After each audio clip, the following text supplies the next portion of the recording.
is Joy News Prime. And from Glaucoma to Nsawam and Shama to Mafi Agbajukopa, we bring the world to you on Joy News Prime, your most comprehensive 2 hours of television news in Ghana. My name is Ezra. Coming up, defeated MPP Glaucoma constituency parliamentary aspirant announces his decision to contest the 2016 election as an independent candidate. Parliament begins consideration of the Right to Information Bill as promised last week. First Lady Lordina Mahama asked the prison service to provide skills training for inmates of the country's prisons on a historic visit to the Nsawam prison. And also coming up in business, inflation has declined marginally to 18.5%. And Emmanuel will be here with the business in about 30 minutes. Meanwhile, residents of Volta region town of Mafi, Agbajukope, opt to live in darkness despite being connected to the national electricity grid 5 years ago. We'll tell you why.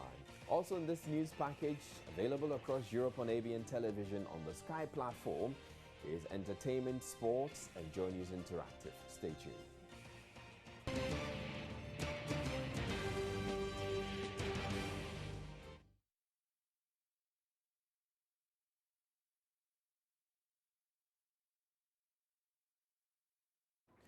Now, Parliament, as promised last week, began consideration of the much-anticipated Right to Information Bill. Once passed into law, it will afford citizens ready access to information, mainly in government circles.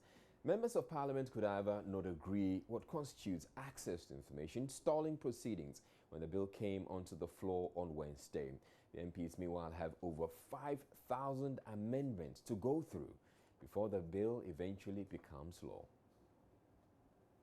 When passed, the Right to Information Bill will afford Ghanaians the right to access permissible public information without limitation. Right to information is guaranteed in the 1992 Constitution in Article 21, Clause 1, but access to such information remains a challenge. The bill therefore seeks to remove all impediments to afford Ghanaians the luxury to access public information without limitations. But captured in a 52-page document, members of Parliament will have to consider thousands of amendments.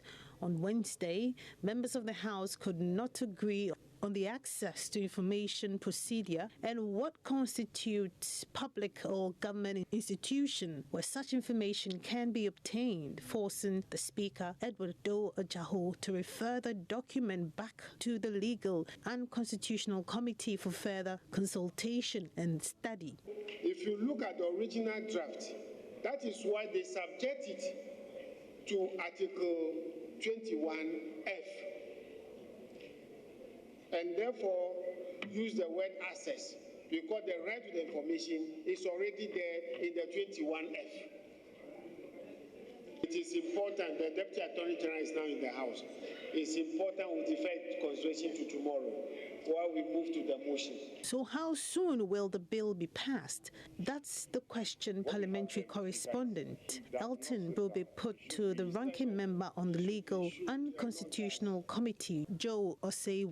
For us at the committee, we thought that the amendments we had proposed were straightforward. But look at one amendment, how long it took us to if we couldn't even conclude that. The Speaker directed that the committee should go back and re-amend or present a new amendment on the amendment proposed. So it is difficult to predict how the debate will go on the floor of the House. So we should take one day at a time. Now, saying in Parliament that Brunahafo Regional Caucus has rejected proposals put forward by the Bank of Ghana to partially settle clients of microfinance firms who lost millions of Ghana cedis in deposits following the collapse of those companies. The Central Bank Governor, Dr. Henry Kofi Wampa, told MPs when he briefed them on Tuesday steps have been taken to, among others, liquidate assets of DKM, God is Love and others so they could use the proceeds to pay as much as possible what is owed their depositors. The MPs from the Brunahafo region are, however, unconvinced about the plan. In Kranza North MP, Major retired Derek Oduro, on behalf of his colleagues, says the central bank's plan will not amount to much. Bank of Ghana Governor of Bank of Ghana is saying that, he is going to liquidate the assets of these microfinance companies, and then later on he will see how best to use that money to pay back the deposits for the customers, and then later on sees how he is going to advance payment, or see how the payments are going to be made to the people. All that we are saying is that it can take so many years for that thing to materialize. Now, people have sent even the microfinance companies to court, and then they have seized the assets. Court order has enabled the people to seize some of the assets of these companies. And therefore, the assets that they have cannot even pay the debt that they have. And the president knew of this situation, and he directed that the money should be paid back to the people. And therefore, it is not a question of depending on the assets of these microfinance companies, especially DKM or any other microfinance company who is also a defaulter, but how the money will be paid from any other quarters. That is the instruction given by the President of Ghana. But the implementation is going to be done by Bank of Ghana. The President has given the instructions, and what the Bank of Ghana governor came and said was not satisfactory. And therefore, he's appearing before Parliament, maybe from Tuesday, Wednesday, next week, and we see the way forward. So we had another interview with Major Retired Derek Odro, and we'll be bringing you that interview that happened today, because there's been an update to what he had to say in that interview. But in other news, defeated New Patriotic Party parliamentary aspirant for the Glaucoma constituency in Accra says he will contest the November election as an independent candidate.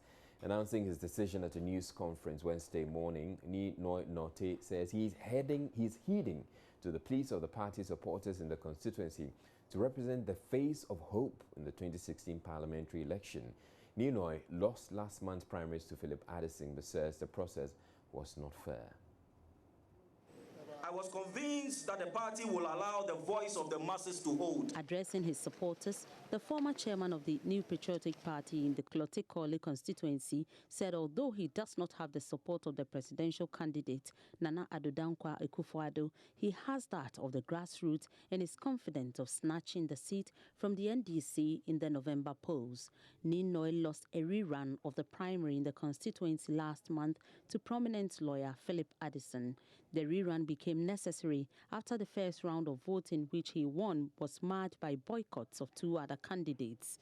Addressing the press on Wednesday, Nii Nortey said the decision to conduct a rerun of the election was not fair. The reason for his refusal to accept the result and contest as an independent candidate. The current managers of the party failed to attend to the issues raised. In effect, there was a default judgment because the party failed to file a statement of defense. The judgment was obtained the same day I was joined to the action. Realizing that as a party, my lawyers will apply to have the judgment set aside, lawyers for the plaintiffs quickly discontinued the case against the party. There was no relief against me. So with the action against the party gone, there was nothing to try, and I was therefore not heard in court. The issue as to whether there should be a rerun was never tried on merits. I, Valentino Nii Nortey, shall contest as parliamentary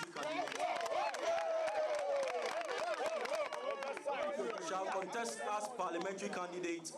In the 2016 parliamentary elections in Glaucoma constituency. And I shall contest as the face of hope for the youth, the women, elderly, and the people who have believed in the Streetism campaign.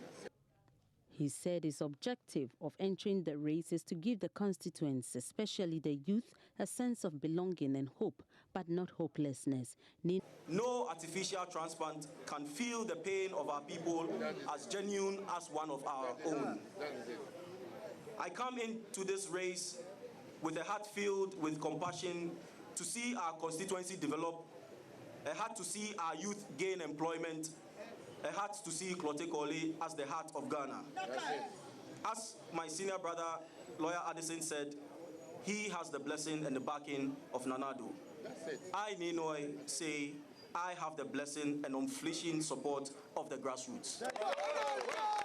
Nii Nortey, after losing the rerun of the parliamentary primaries held last month, stormed out of vote counting center. In the last days that followed, some supporters organized demonstrations to put pressure on him to go independent. We are giving them three options. It's either they give us a rerun, we go to independent, or they should forget. While some supporters of Nii Nortey who were present at his news conference say they will vote for him in the parliamentary election, but still give the nod to Nana Addo in the presidential election. I'm supporting Nii Nortey because we all know him. He's a generous man. He's a kind-hearted man. And we know there's a saying, if you have one cedi and you share with me, when you have millions of cedis, you definitely share with me. You won't say you have one cedi, let me get more before I give you. It's a lie. When you get more, you won't. Nii Nortey is a very kind-hearted man. He's been with us. He has suffered before. So he knows our sufferings and he understands us. Any problem we take to him, he tries to find a solution. Even if the problem is not in his capacity, he tries to consult other people to try to find a solution to us. What's the guarantee that he will win this seat? The guarantee is he's for the people, and the people are for him. Nii Nortey was nobody, but we made him Nii Nortey, and we are going to take him there. So he's 97% assured that he's going to win this seat. Yes, I am a supporter. And why are you supporting him? I support Nii Nortey because of who he is, not because of what he is, actually, yeah. So who is Nii Nortey? Nii Nortey he's a selfless person. He don't look at his status, his current status to judge others. He's always down to earth. He makes sure if he's comfortable, everybody around him is comfortable, yeah. Okay. Now, are you an MPP member? Yes, I'm an MPP member. So are you going to leave your party and support him, or you still stay within the MPP and still have his support? I won't mind leaving the New Patriotic Party to support Nii Nortey go independent. First and foremost, you join a political party just because of the ideology you believe in the political party. That's why one will join a political party. We are supporting Nii Nortey because of his ideas, because of we know what he can do for the constituency. Okay, he says he's gone independent. It means you're also relinquishing your membership for the MPP? We are 100% supporting him. I'm a delegate. I'm a MPP delegate. So you're leaving the MPP to follow him? We are not leaving MPP. We will still vote for Nana and vote for Nii Nortey because we believe in the ideology of the party. So we will vote for Nana and vote for Nii Nortey because we also believe in his ideas.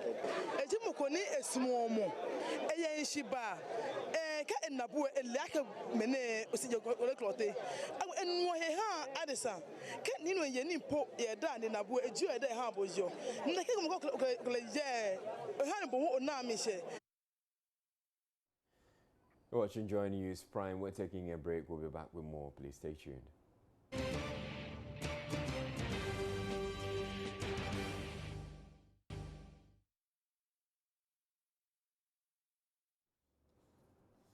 First Lady Lordina Mahama is challenging the prison service to provide skills training for inmates rather than what she calls warehousing them in the various jails in the country.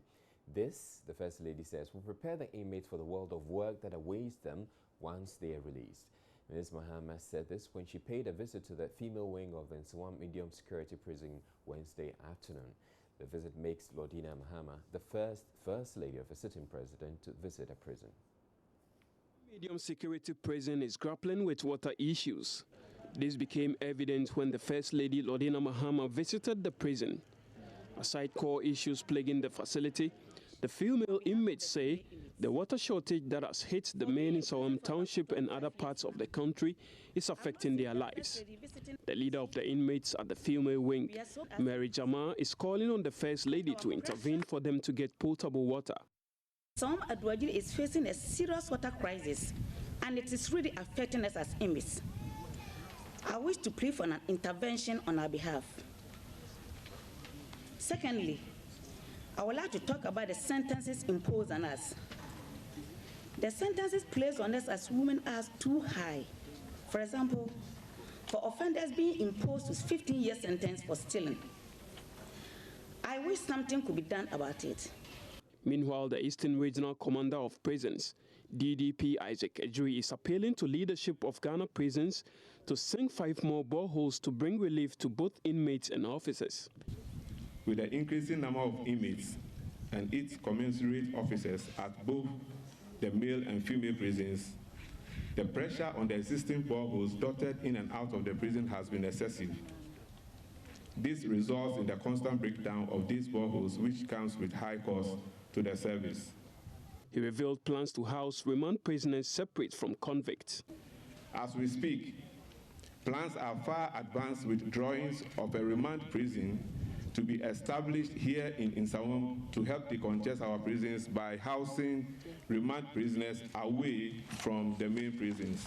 The First Lady, Mrs. Lordina Mahama, is meanwhile challenging prison authorities to provide skilled training for inmates to prepare them for life after incarceration. I believe also that there must be an expansion of vocational and skills-based training for prison inmates across the country.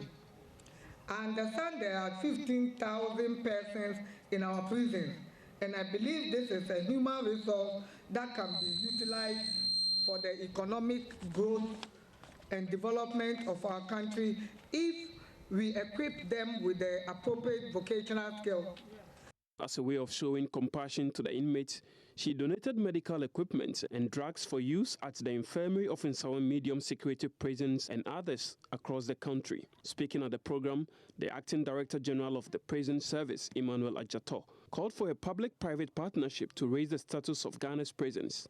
According to Emmanuel Ajato, the prisons are struggling to meet international standards, making it difficult for proper reformation to take place. Indeed, our prisons today have become deplorable due to inadequate funding, poor infrastructure, and overcrowding.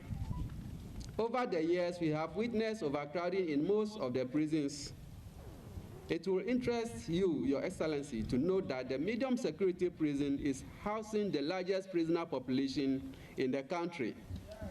It is currently taking custody of 2,915 convicts and 333 remand prisoners, and thus making it difficult for the service to meet certain international standards and best practices in corrections and reformation of prisoners. Mrs. Mahama's visit to the prison is historical, as no other spouse of a sitting president has visited the prisons before. The Lord is your portion, Mama. Happy birthday to you. A group of commercial drivers calling itself Committed Drivers Association Ghana say they will embark on a nationwide strike on Monday due to government's failure to review the cost of insurance premiums for their vehicles. The Ghana Insurance Association in June last year proposed an 800% increase in motor insurance premiums, which was later reduced to 400% following protests from the transport unions. The drivers, however, want a further reduction to 240%. The association's chairman, Charles Danso, tells Joy News the drivers will not call off their strike till their grievances are addressed. Last month, the Ghana Committed Drivers Association warned it will protest the increase in the insurance premium announced by the Ghana Insurance Association. A little over a month on, the drivers say their grievances have not been addressed. At a news briefing in Accra, the association announced it will stage a nationwide strike on March 14 following the refusal of government to reduce tax on insurance premium. Last month, we were supposed to have embarked on our nationwide strike over the 500% increase in insurance premium. But we were persuaded by the government and the Ministry of Transport to back down for negotiations. We also backed down. This is evil, wickedness, and we think they want to make us unemployed. The government wants us to die of hunger or move and sleep on the streets. Ladies and gentlemen, we will not allow that. We are going on a strike action nationwide. on the 14th of March next week. Some of the drivers explained to Joy News the form the protest will take and the impact it will have on the general commuting public. The insurance, they increase them too much. So the fact is, because last 2 years we cut them 60 Ghana. Right now almost 4 million. So we understand that this thing. So make it come down small for us. Formally, insurance is 70-60. They just increase the insurance unnecessarily without any reason. So it's too much for us. I'm a cow owner myself. I will support the strike. Fishermen in the Shama district of the Western region are accusing members of their premix committees of misappropriating funds, having failed to render accounts for the past 5 years. This came to light when the district chief executive, Eric Kobner, embarked on a 2-day exercise to compel landing beach committees to render accounts. A report by William Benjamin Peters. Shama, a fishing community in the Western region, has 7 landing beaches, namely Apo, Benchi, Abuesi, Abuade, Amenano, Anglo Beach, and Kesewokan. The landing beach committees are to oversee development projects funded by 53% of profits accrued from the sale of premix fuel. However, committee members in the community have failed to render accounts of their activities for the past 5 years. The district chief executive therefore spent 2 days overseeing a public rendering of accounts at the landing beaches. As Shama Apo, secretary to the committee, George Esefua, said as of 20th February 2016, there was 2,372 Ghana cedis, 49 pesos in their account. He added that the committee has so far spent 5,477 Ghana cedis on library expenses, with 3,002 Ghana cedis also spent on what he described as public light expenses. Again, 7,300 Ghana cedis was spent on donations, mostly at funerals, with 6,535 Ghana cedis and 7,060 cedis going into construction of sheds and disaster prevention and management, respectively. Some of the fishermen were unhappy about how money was spent, saying they were misplaced priorities. The next port of call was Shama Benchi, where the committee has made total expenses of 16,476 Ghana cedis, with a surplus of 4,769 cedis. The fisherfolks were furious over what they term unnecessary expenditure. At Amenano Landing Beach, secretary to the committee announced that the committee made 6,360 Ghana cedis from selling premix, but spent 9,125 Ghana cedis. Assemblyman for the area, Emmanuel Mark Akon, expressed disgust over the activities of the premix committee and called for further investigations into their activities. I don't think it is something that I should be happy about, because if they want to make a proper account, they should tell me, oh, from Tema, one consignment costs this, and out of this, when we are selling it, we sell it per gallon at this price, and then we make an order.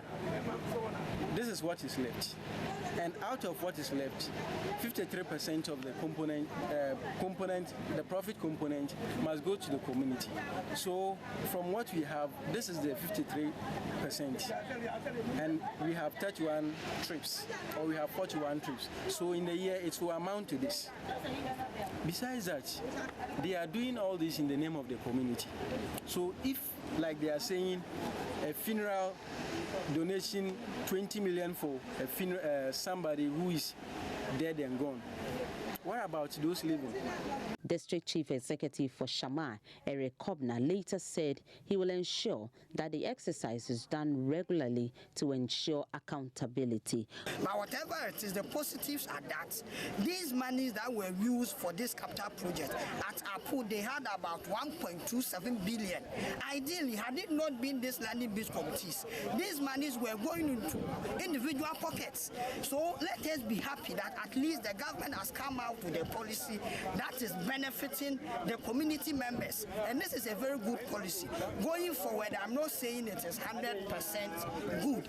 There are minor challenges with it, and that is what we are committed to working on, to ensure that our people get 100% benefit of the policy. But all in all, they are building office complex, they are building community centers, they've bought land for a school to be built. These are things that inure to the benefit of the community members. And I think we have to recommend them and strengthen them to do the right thing. We return to our earlier story where the Brong-Ahafo Regional Caucus in Parliament has rejected proposal put forward by the Bank of Ghana to partially settle clients of microfinance firms who lost millions of Ghana cedis in deposits following the collapse of those companies. Now, the Central Bank Governor, Dr. Henry Wampa, told MPs when he briefed them on Tuesday, steps have been taken to, among others, liquidate assets of DKM, God is Love, and other microfinance firms so they could use the proceeds to pay as much as possible what is owed the depositors. The MPs from the Brong-Ahafo region are, however, unconvinced by the plan. In Kuranza North MP, Major retired Derek Odro, on behalf of his colleagues, says the central bank's plan will not amount to much. This issue came up not now. It has been on for some time. And the MPs, those of us who are from Brong-Ahafo, we saw the predicament of our people. We saw that some of them were dying, not dying because of hunger, but physical death. As I speak, over 50 people have died. Some have committed suicide, some have received shock, some have been hospitalized, and some are going through some tremor.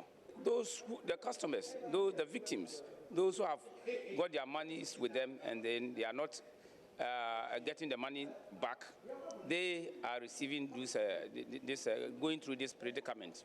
Now, we went out and we saw the hardship on the people, and we came out to appeal to the government, for that matter, the government of the day, to see to the plight of these people. And many were those who thought that we were politicizing the issue. In fact, they even told the president that those of us who were speaking on behalf of our people were inciting people against the government. Still to come in the bulletin, residents of Volta Reading town of Mafi Agbadukope opt to live in darkness is by being connected to the national electricity grid 5 years ago. We'll tell you why. We have business coming up right after, though. Please stay tuned.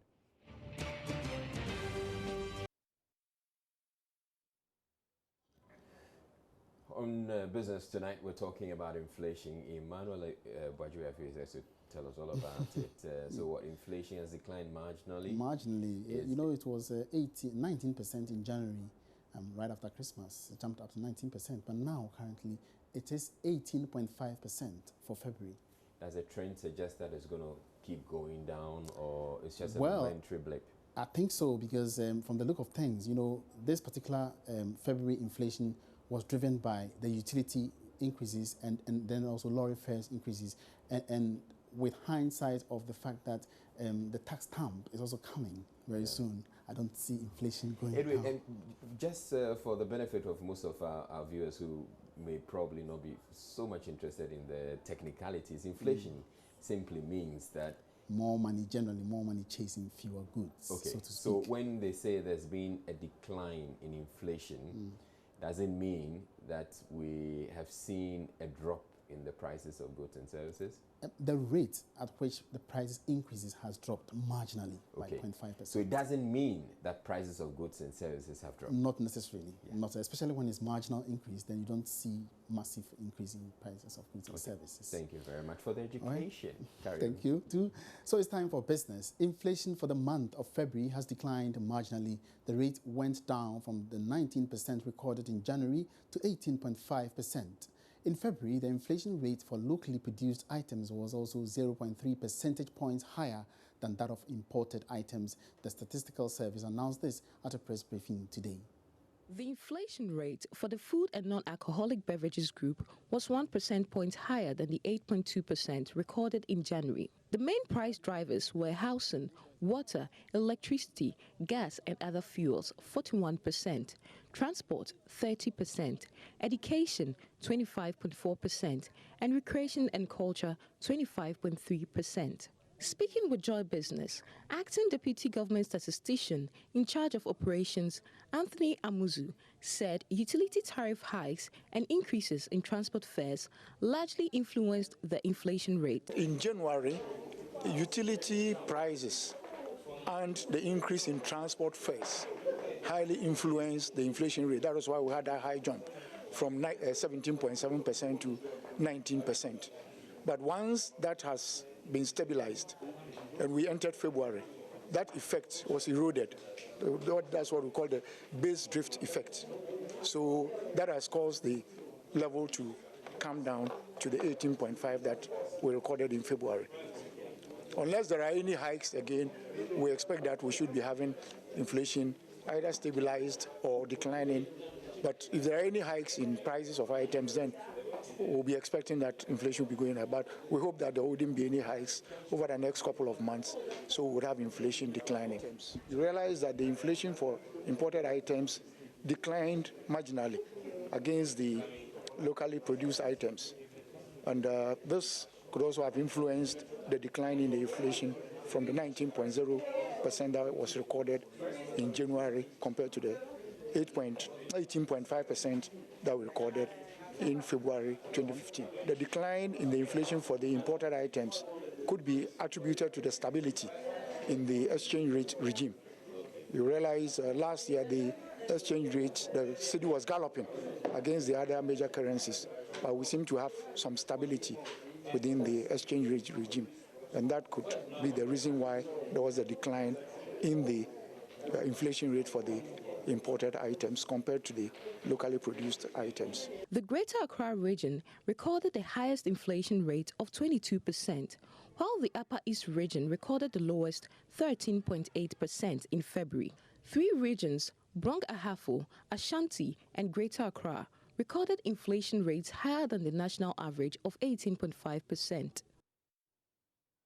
Away from that, mining giant AngloGold Ashanti has finally given a percentage of its mining concession back to government. The firm took the decision after an extensive engagement with the state since November 2013. There's more in this statement in this report. To AngloGold, surrendering part of the mining concession to government will allow the Ministry of Lands and Natural Resources use the land as it deems fit and encourage a range of socio-economic development activities in the Obuasi region. The mining giant maintains that the area in question covers about 273 square kilometers and excludes the actual Obuasi mine, which lies on land retained by AngloGold Ashanti. The mining firm adds that the primary aim, subject to the outcome of an ongoing feasibility study, remains to turn the Obuasi mine into a long-life, modern mining operation that will provide foreign investment, high-quality direct and indirect employment, taxes and foreign exchange revenue to Ghana. However, the continued presence of illegal miners on the Obuasi mine continues to jeopardize this potential. AngloGold said it was critical that the authorities act to resolve this threat to the viability of the Obuasi mine in a peaceful manner and as quickly as possible, adding that there was a growing threat to AngloGold's ability to continue supplying critical services to the Obuasi mine and to local communities. Meanwhile, Joy Business understands that the concession being given to the state originally belonged to government. Perhaps what entrepreneurs need most in these difficult economic times for smooth business operations. And difficulty in accessing funds, especially at cheaper cost, remains a major hurdle to up-and-coming business owners.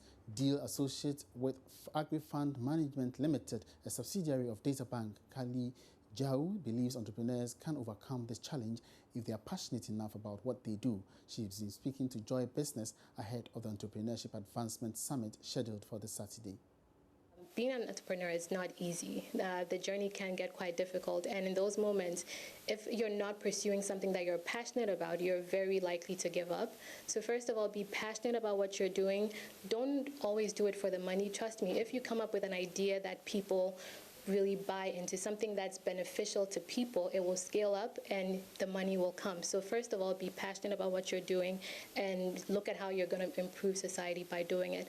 And again, do not give up, because sometimes when we share our business ideas with people, you might share ideas with people that you look up to and people that you respect, and they might tell you, hey, that's a terrible idea. So you may not always get, that applause that you're looking for, but you need to have that personal conviction of what you're doing and why you're doing it, and that should always be the key thing that fuels you. So my advice is be passionate and don't give up. Now, business mogul Kwesi Indum has also impressed on small and medium-term scale enterprises the need to adopt innovative strategies if they are to survive in the current challenging economic environment. This, according to him, is also crucial for businesses to grow and become competitive on the global front. Dr. Kwesi Indum spoke to Joy Business at the Stanford Seed Entrepreneurs Commencement Day for the 5th batch of trainees.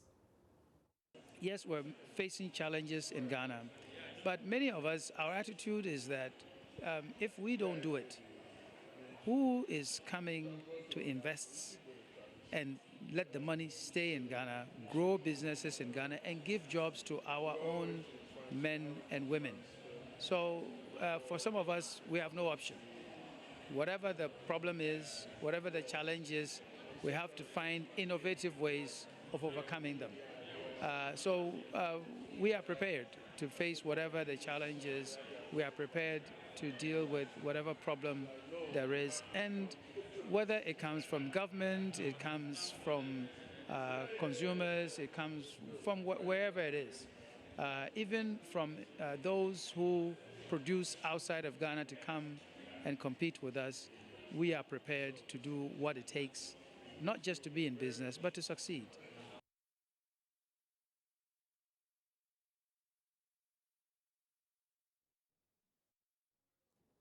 Our regional manager of Stanford Seed and Institute for Innovation in Developing Economies, Emmanuel Keche. All right, so we're now going to the stocks market, and I've been joined by John Kujamwako now in the studio to tell us what transpired on the stock market today. Good evening, John. Good evening, Emmanuel. How did it go?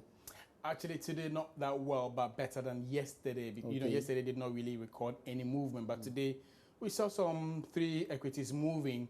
1 actually added to investors' capital, 2 deducted from investors' capital. Here we are talking those who deducted. We are talking, we are talking SIC and Ecobon Ghana actually deducting from investors' capital 1 peswa each from their investors' capital. That is exactly how it actually went. But liquidity on the market very, very low. The market traded just below 35,000 Ghana cedis, a market which is worth almost about 56 billion, trading 35,000 Ghana. You can imagine the level of activity. The reason for this low activity? Reason, I mean, it's just that interest in the market is actually very low, like I did indicate, because interest rate here is quite high. So people are finding options in terms of their investment. They're thinking, why do I keep my money in equities whilst I can actually trade?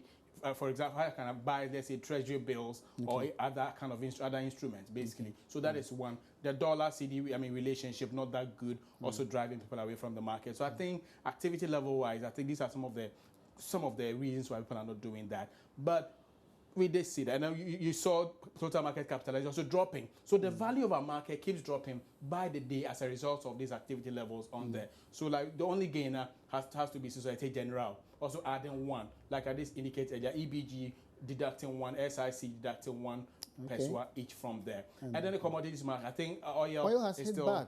It's back. $40. This morning it actually dropped some percentages, but yesterday it was 39. 39. This morning was around 39. But as we speak now, before we came to studio just about some 10 minutes ago, oil is about $40.78 after adding $1.36. So that's quite good. I'm sure the 40 is back. It is here to stay. Basically, that's how it is. But cocoa and gold lost some value there. But then let's look at how the currencies also fared. Unfortunately, the cedi is really not strengthening against the dollar, the British pound, and then the euro. almost always reducing. So just about with about 3.86, you are getting $1 for yourself, and about 59 pesos, you are getting one Chinese one. Have you seen a Chinese one before? What they call the renminbi? Have you seen one? I've not cited one okay, myself. Okay, see me, I'll get you one. Sure, So that would be lovely. Exactly. All right, so you can always join Kojo Amakun, John Kojo Amakun, always for the stock market update. And that wraps up tonight's edition of Business. My name is Emmanuel Abuaji. Good evening.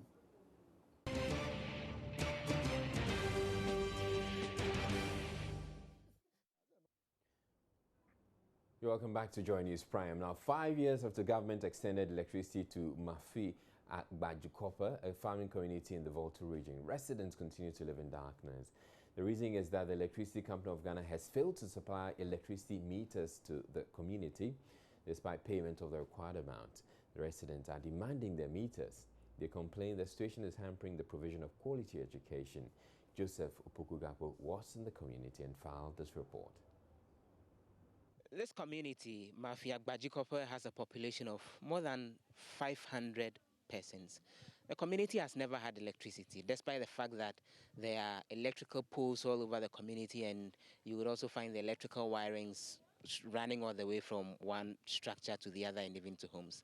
The problem is that for more than 5 years now, there's been the connection of the electricity, but what is left is just the provision of electricity meters. As we are talking about the light system in this Glaucoma, it's a self-help project that former President Kufuor bring to the community.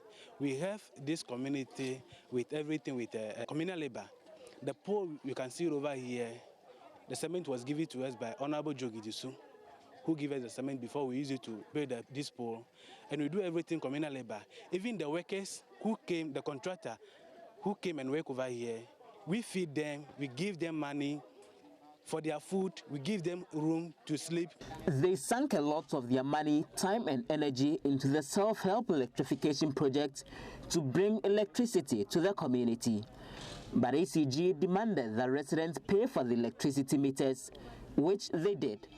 They showed the news team receipts of payments made to the ECG as far back as January 2010 by a list of about 100 households for the meters.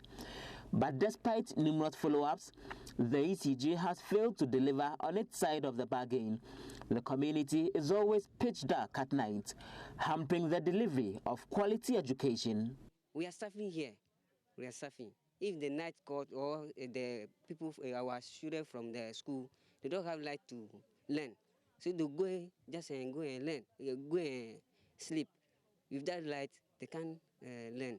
So everything, all what's happening in Ghana, we don't hear anything from it because we don't have light to use TV. The residents complain this is making it impossible for them to expand business activities. When we have electricity, we can also have a small refrigerator and put pure water and others, and you'll be selling it and get small money to pay your children's school fees.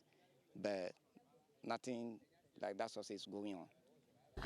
They say numerous follow-ups to the ECG's office at Glaucoma has proved futile. We try our best from here up to Glaucoma. Even our later reached Minister of Energy for this problem, but nothing like that sources have been done to help us. So we are appealing to them. A person that they have given our meter to, they should find solution for it within a short possible time. Assembly member for the area, Julius Kaofieve, says the ECG has been unfair to residents. I've consulted the necessary authorities, the district assembly, the member of parliament, the ECG office, and then still it's the same old story. They will tell you that on paper they've provided meter to this community, they've given it to somebody else, and even the person, they can't mention the name of that person. So for us, it's just an old story that it's an unanswered story that they've always been saying. Sources at the Glaucoma ECG office tell Joy News documentation on the Mafi Glaucoma case has been untraceable. For Joy News, Joseph Opokugapo reporting. Dry season farming remains an effective way to fight poverty in northern Ghana, where there is a short rainy season. Both government and non-governmental organizations in that part of the country constantly strive to create opportunities for farmers in the 3 regions of the north to cultivate crops during the dry seasons. In the following report, Upper East correspondent Albert Sore looks at how farmers in the Garu-Timpani district are taking advantage of the adaptation learning program to cultivate onions. It is the month of March, and here at the Taringanga community, the beginning of the rainy season is more than a month away. At this time of the year, the sun is always very hot. Sometimes, atmospheric temperatures go as high as 42 degrees Celsius. To grow crops here at this time of the year, an irrigation facility and improved scientific methods of cultivating crops will be required. The peasant farmers in this community cannot afford these, and therefore over the years have always been without any means of livelihood at this time of the year.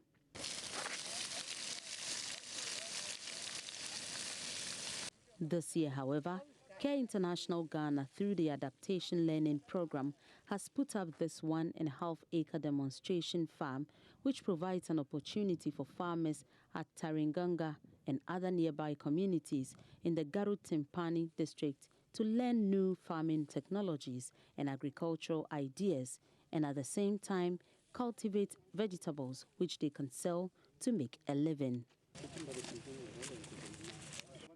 Moses Apubela supervises the farm. Normally we grow onions, plus plantains, that is maize, and vegetables, cabbage, vegetables such as cabbage, carrot, and ayoyo, and okra. As you can see them around, we have about 10 acres that we share among the farmers. How many farmers are there? Now we are 32 in Namadosa are farming here. Okay. 26 women, and that's 7 men. Somaris Awusu is a mother of 3 and is benefiting from the adaptation learning program.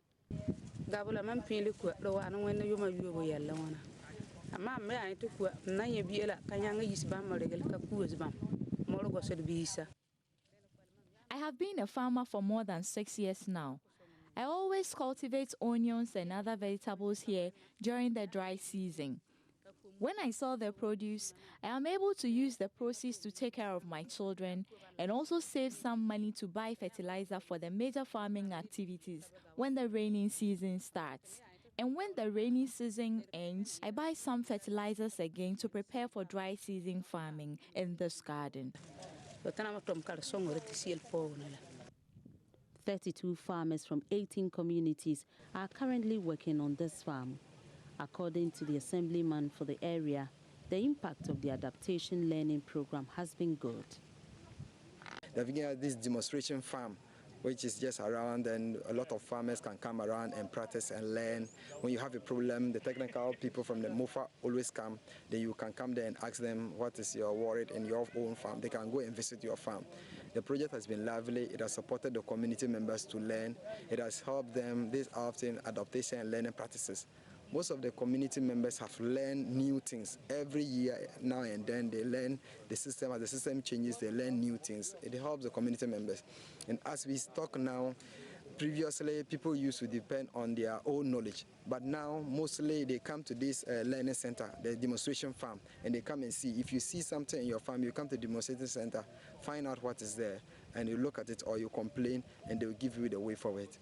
National Coordinator for the Adaptation Learning Program, Romanus Jang, says the core aim of the project is to build the capacities of vulnerable households to adapt to the impact of climate change. And then the program also has a purpose of facilitating the integration of CBA, that is community-based adaptation approaches, into our national policies, programs and plans, and then with other plans to replicating these to other countries in Africa. Yeah, and we have adopted various strategies with the aim to supporting communities to reduce their vulnerabilities. Up next, we bring you international news. All right. What's coming up on Joy News Interactive? If our Singh is here to tell us about it. Hello, Israel. Good evening to you. Incidentally, we were wearing dark blue. Yeah. I think it's a very lovely color. I like it. I like dark colors, actually. Oh, you do? Yes, yeah, because I do. you're fair. But let's tell you what's coming up on the interactive segment. It's become a case of he said, she said. That is the story of the Good Samaritan who rushed a hit-and-run victim to the Ridge Hospital and was displeased with the service. So the case has prompted a discussion. Really confident with the kind of treatment you receive when you go to the hospital? No, not at all. Because I had an experience when I went to the hospital at the pharmacy shop. The pharmacist gave me medicine, and not knowing when I got to meet, he had interchanged my medicine to somebody's medicine. So I had to bring it back for them to change it and give me another medicine. And Abraham Atta is back in the news. I will tell you why his name has been going around social media today when I come back with the interactive segment. Israel. All right, thank you very much, Efwa. So we'll be looking forward to having you in the second hour of the bulletin. We're taking a break, but the news continues presently.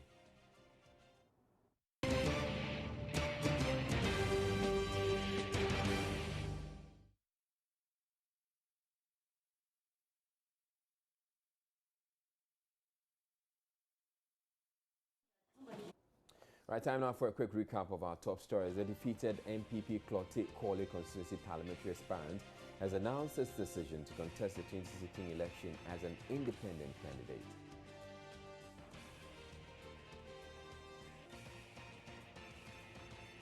Parliament today began the consideration of the Right to Information Bill as promised last week.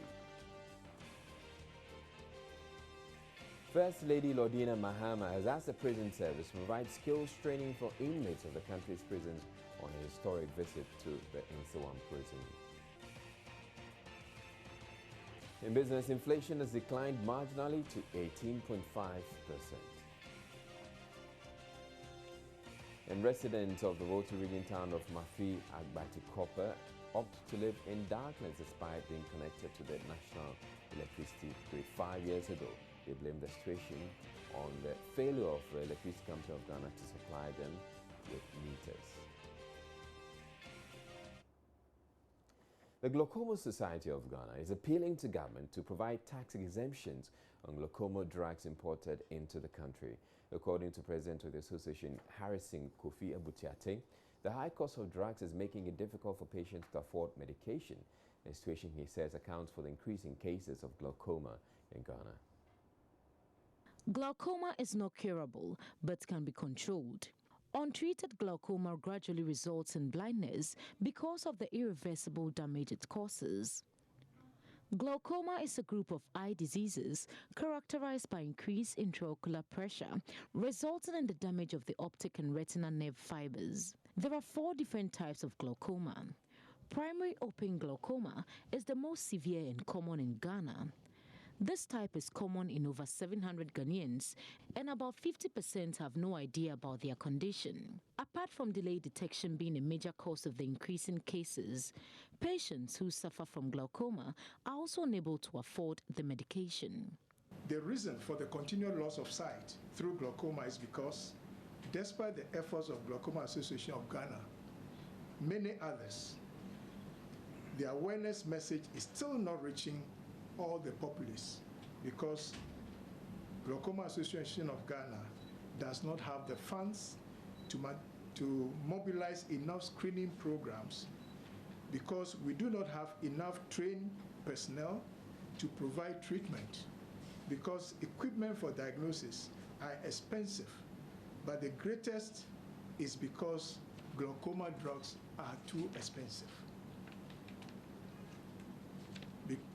Now these patients who are glaucoma patients have to use them for the rest of their lives. So what can we do? We are recommending that government and corporate bodies must provide funding to support Glaucoma Association of Ghana and other organizations providing eye screening to patients. We are thinking of identifying groups like market women, fishermen, farmers, GPRTU drivers, churches, students, and also to make sure that the condition is discovered early enough to prevent optic nerve damage, which will lead to permanent blindness. We have to train more eye care personnel and employ them. Government must remove taxes on glaucoma drugs and equipment. All eye clinics and eye care facilities must provide free screening nationwide, at least during the Glaucoma Week celebrations, which is once a year in the week. In line with the World Glaucoma Week, Health Minister Alex Segbefia ordered all eye clinic and centers to open to the public for free screening. Individuals must take responsibility for their eyesight. Our eyes enable us to see ourselves and others, and also to see the wonders of nature. Therefore, ignoring its importance means we cannot perform optimally in our various areas of endeavors. I am happy to note that the eye health program in Ghana has made significant progress in reduction of avoidable blindness, notably among them being the control of blindness and glaucoma and trachoma. Ghana is on the verge of eliminating blinding trachoma. The focus is now on glaucoma. I urge all eye clinics and centers in the country to open their doors to all manner of people to come and receive free eye screening during their World Glaucoma Week. The country is not out of the woods yet as far as acute water shortage that hit parts of the country is concerned. Residents of Nsawam are still struggling to get potable water. Joining us, Latif Idris visited the area and reports many more residents are having to turn to the Dense River for water for domestic consumption. For over a month now, there has been severe water shortage in this area, making clean or potable water a mirage for most residents living here. Many residents here spend a greater part of their time on a daily basis in search of water. Children as young as 10 now have the responsibility of going to fetch water from the Densu River before and after school.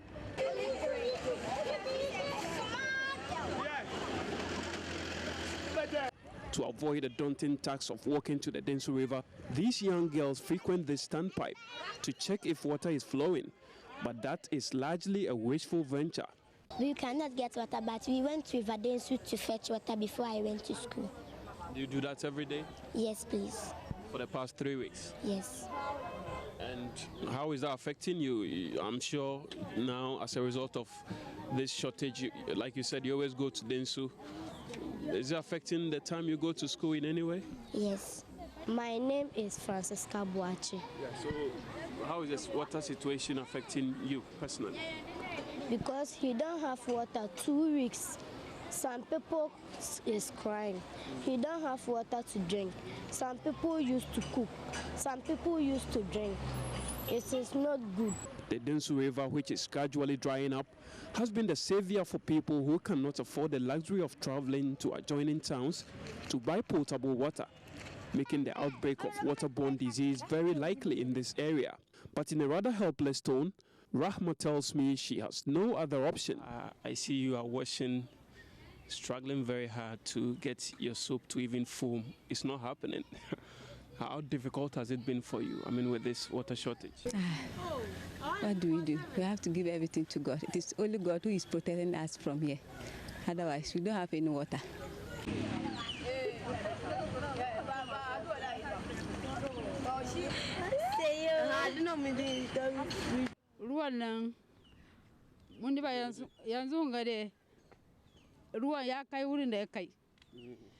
The water shortage, we can say, has reached a crisis level.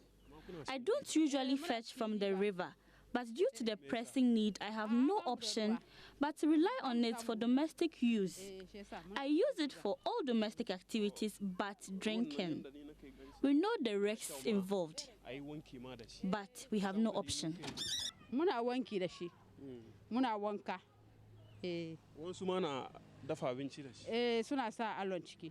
The problem of water scarcity is a growing one as the demand for the limited treated water increases by the day.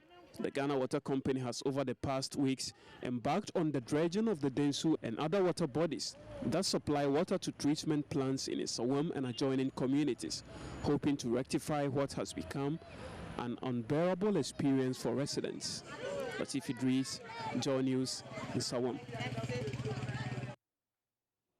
And some news before we go. The Electoral Commission has revealed that it will on Saturday, March 12, 2016, organize a pilot biometric registration exercise nationwide. A statement signed by the Commission's Deputy Chairman in charge of operations, Amadou Sule, said the exercise will be held in some selected polling stations in all the 10 regions. The Electoral Commission has upgraded the biometric registration kits for the impending limited voter registration in subsequent registration exercises. The Commission is expected to undertake a pilot registration of voters to test the upgraded kits in selected polling stations in all the 10 regions on Saturday, March 12, 2016 from 9 a.m. to 4 p.m. The statement further entreated prospective voters in the selected polling stations to fully participate in the exercise to ensure it is successful. Up next, we bring you entertainment.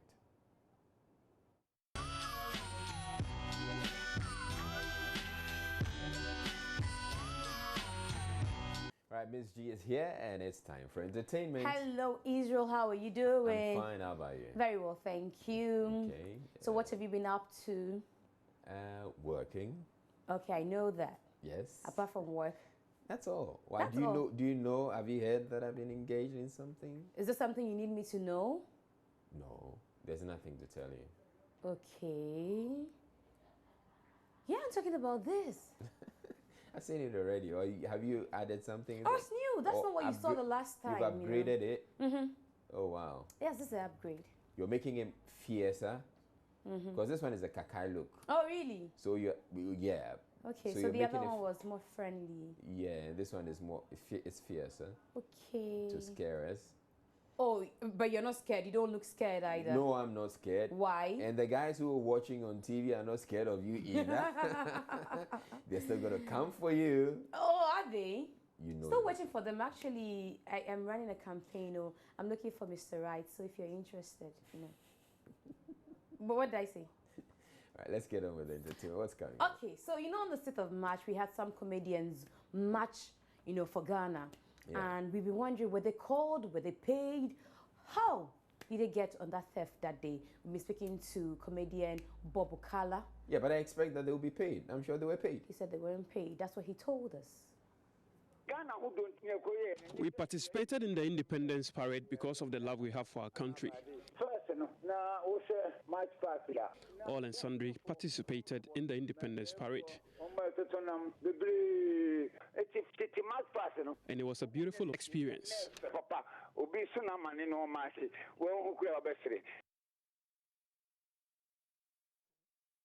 So they were just being patriotic. They were not paid, he said, you know. Really? Yes, that's what he said. Not even matching allowance. Well, I don't know about that. Maybe that's okay. So no, I suspect that, yeah, they would have conveyed them to the place and, you know, fed them. Refreshed. Yeah. And giving maybe some tea. Let's say TNT. Okay. Maybe TNT of 2,000 cedis each. 2,000? Well, yeah, it's possible. Okay, please, I register next year. I'll match. In fact, alone, so that everybody else's money will be given to me. Oh, no, don't do that. Anyway, but comedian DKB and Bismarck the Joke are like, okay, this is really good. Next time, we wouldn't mind if the callers as well to join the team. No, it's to make up for the fact that creative art was sort of ignored in the SOTS, but I think it's an exciting addition. I loved it. I mean, I commended the president for involving the creative art people in the Independence Parade. And for me, for my field to be represented, I mean, I must feel excited. I would have gladly joined if I was invited. I didn't hear of it. I watched it on Facebook, I think later, and I was very happy. The president adding the actors because it adds some flavor to the whole ceremony. When I saw it, I was very happy about that. Like, it's a cool thing. It's just it's all about peace. So if actors are being included, it doesn't spoil anything. Okay, and would you have done it if you were invited to do so? Yeah, I will. I would have joined them. Okay, so I'm not the only one interested in marching for Ghana. All right, So yesterday, Dami Crane, who is a Nigerian artist, was on Hit Gallery with Dr. Pounds on Hits FM. And, you know, earlier this year, we're told that he and Wizkid were at a party. And after accusing Wizkid of stealing his song, Wizkid actually threw a bottle at him at the party. Oh, yeah? Exactly, at the party. And so on the show, Dr. Pound decided to find out from him what really happened that day and what's his relationship with Wizkid like now. Shatta has come to Nigeria, has come to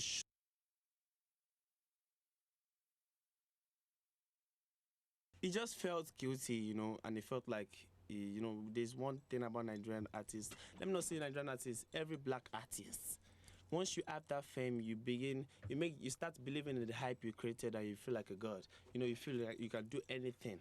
You know, because we had a kind of argument of him stealing a song, you know, and I put it online and he came into the club. I didn't even know, and he just stoned me a glass cup.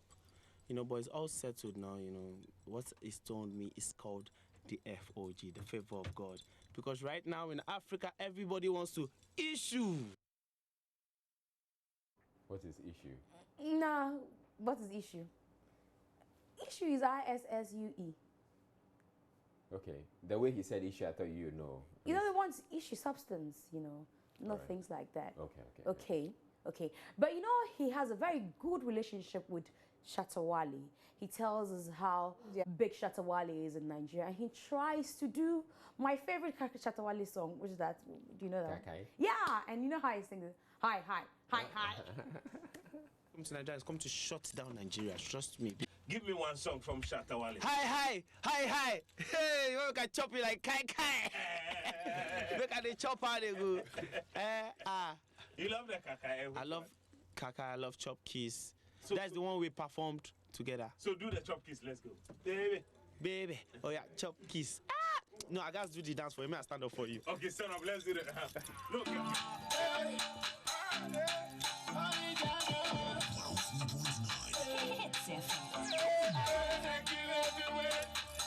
you everywhere. Everybody gonna say you are my baby. Oh yeah, Chop Kiss, baby. Oh yeah, Chop Kiss, baby. Oh yeah, Chop Kiss, baby. Oh yeah, Chop Kiss, girl, I know you love me. I know you love me. So hold me.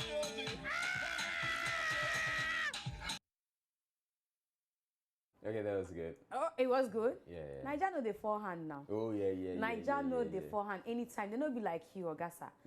Wait till the 4-person hand. Oh, yeah, dance now. Oh, please. Oh, yeah, Chop Kiss. Baby. Oh, yeah, Chop. Let's get on. Oh, even with the kiss. No, we can't dance. We can't be dancing here. Who said so? I said so. Okay, and I'm saying dance. Anyway, so Rita Dominic has been speaking to the CNN. She's been talking about her new production called Audrey Silver Production and why she decided to put two names together, Audrey and Silver, and also what she's given to the Nigerian public. All right, so which of the CNN shows were that? African Voices, yes. Okay. African Voices with Rita Dominic. Okay, so remember Fela Kuti? You know, his son now, Femi Kuti, also is a musician.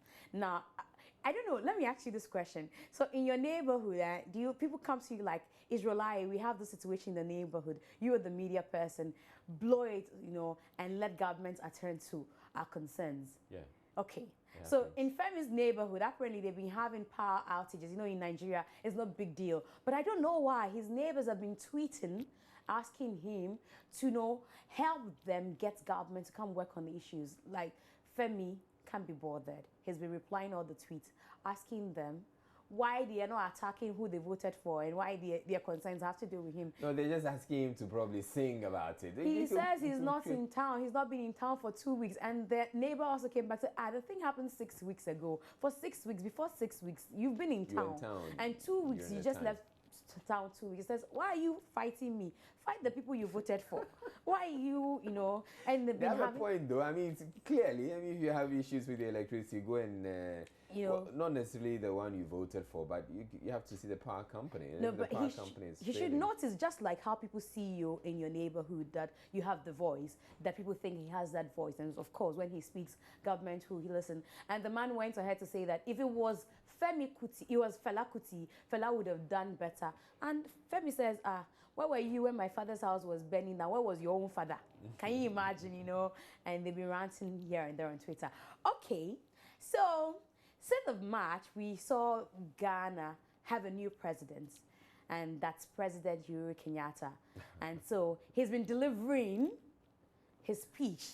I don't know whether this is the State of the Nation or whichever, but he gave a speech as Ghana's president. Let's listen to Uhuru Kenyatta as Ghana's president. Ladies and gentlemen, addressed by His Excellency Uhuru Kenyatta, President of the Republic of Ghana. Ghana has a checkered interesting history in the sense of the word, as if by divine design. She radiates light to all parts of the world. The country is an island of English-speaking nation in the sea of Francophone countries.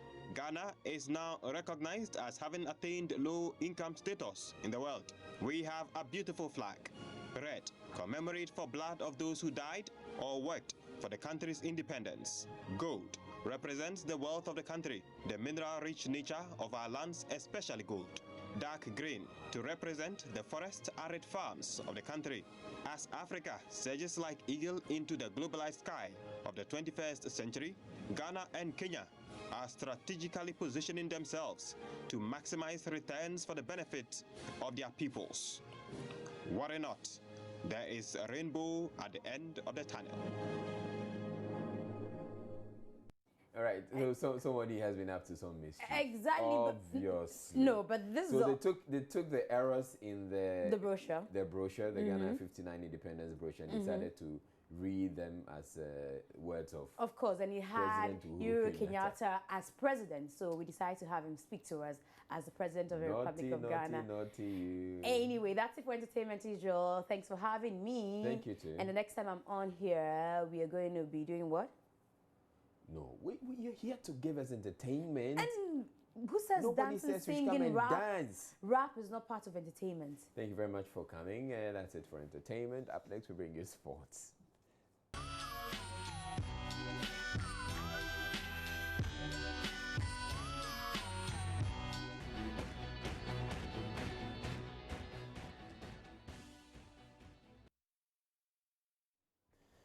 All right, time for sports, and Gary Smith is here. Good evening to you, Gary. Good evening, Israel. All right, so there's Champions League action taking place. Yes, there is. And you're going to be updating us on all of that. Okay, carry on.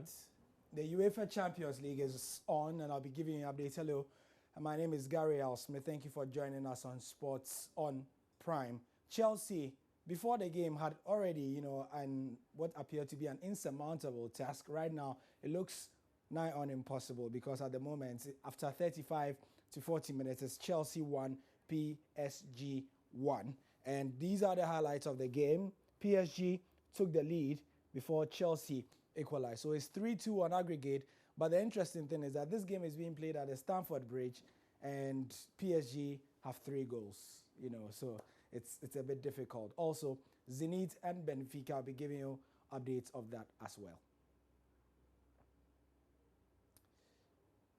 Still in football, to our next story now, and we are looking at the fact that Asante Kotoko's coach David Duncan says he's unhappy about the way things are going with his club.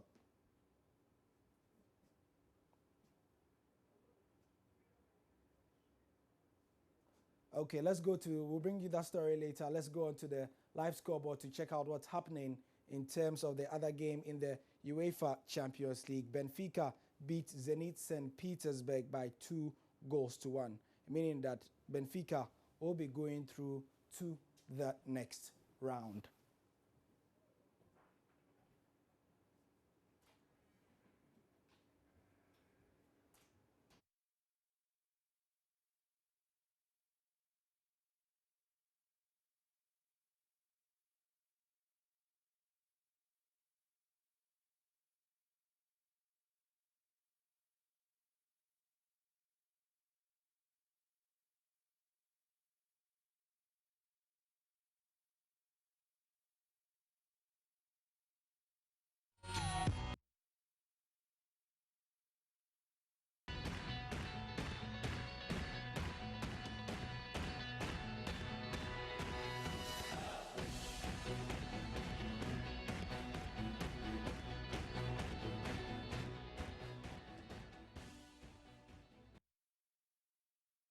realized that Shuba Arisika, when he was here, really did very good job, and the team was in one of their ships. So why not contact him and see if he's available? We did, and then we had him.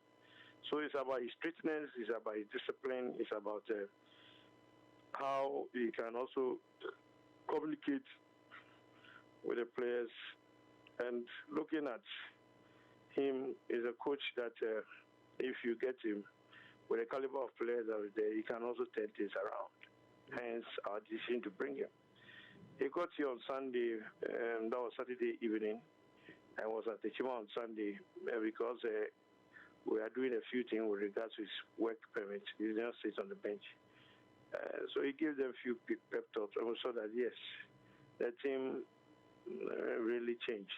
And for that matter, we are hopeful that as it started yesterday, things will change. Sorry for the technical mix-up.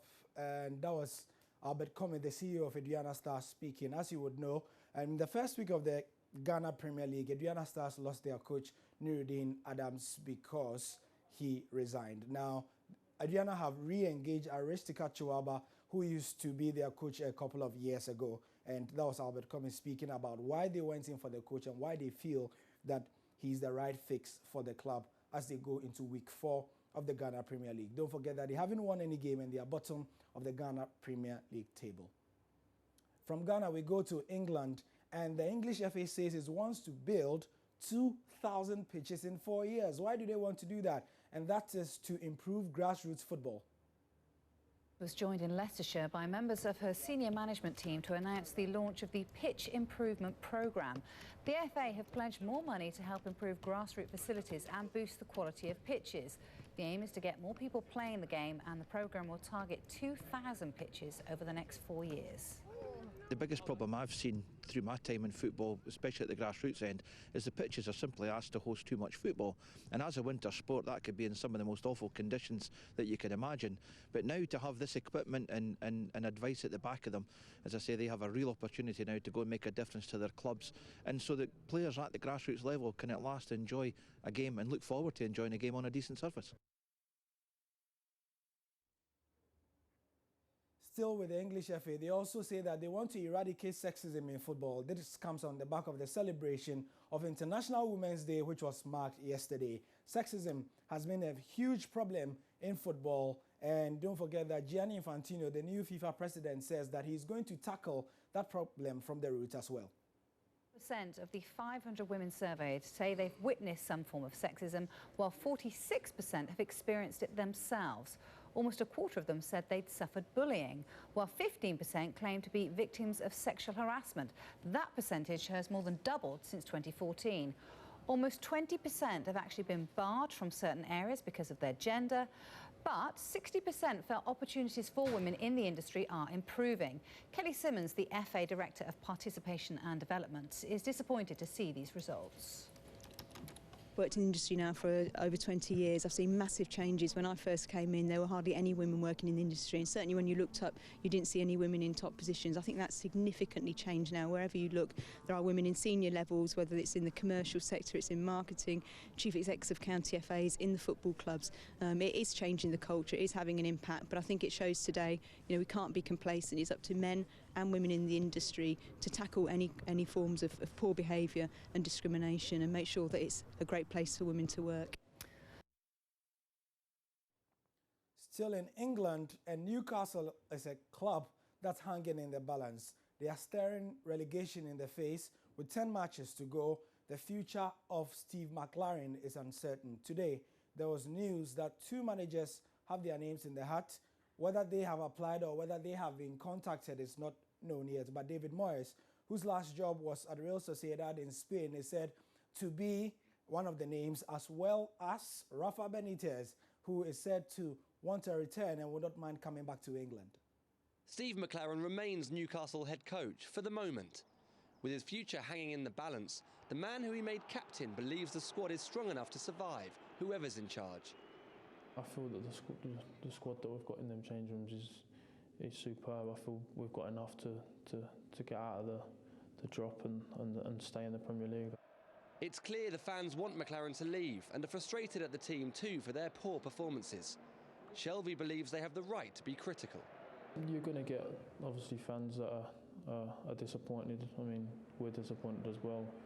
It is what it is. They pay their money, they're entitled to what they say, but the majority of the fans were superb with us as they was coming off. They clapped us, and I sort of give them an apology for the defeat. Shelvey has only been in the club since January, but injury to Fabrizio Collicini saw him wear the captain's armband for the last 2 games. Just said, hey, are you ready to lead this team out? And for me, it was a great honour, and it's something that I want really. I want to be able to lead this team out, and it's a no-brainer. I'm not going to say no to being Newcastle United captain. With Collicini sidelined, Shelvey is likely to captain the side again when they take on Leicester on Monday. Whether McLaren will be on the touchline is less clear. So from football, we go to the NBA, where the Utah Jazz, have lost 84-91 to the Atlanta Hawks in what was a very surprising result. We have the highlights. Utah Jazz faced the Atlanta Hawks on Tuesday in Salt Lake City. Rodney Hood tipped in a miss by Raul Neto to give Utah a 27-16 lead at the end of the first quarter. Germany's Dennis Schroeder came up with a steal and fed Al Horford for a dunk to move the Hawks in front, but Utah managed to regain the lead by half-time.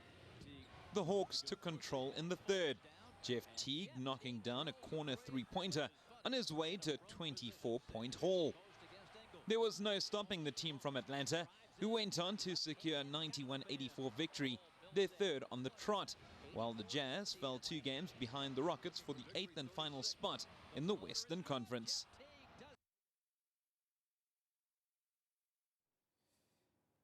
So, that's it for the sport for now. But don't forget that the UEFA Champions League is ongoing. 1 game has already been done. Benfica have joined Real Madrid and Wolfsburg in the next stage of the competition. Right now, PSG, if it ends as it is, will be there. So, still in the first half, PSG have 61% of possession so far against Chelsea. And the score is 1. The first half has ended, actually, my producer tells me. Diego Costa scored for Chelsea, and they came back in the game before...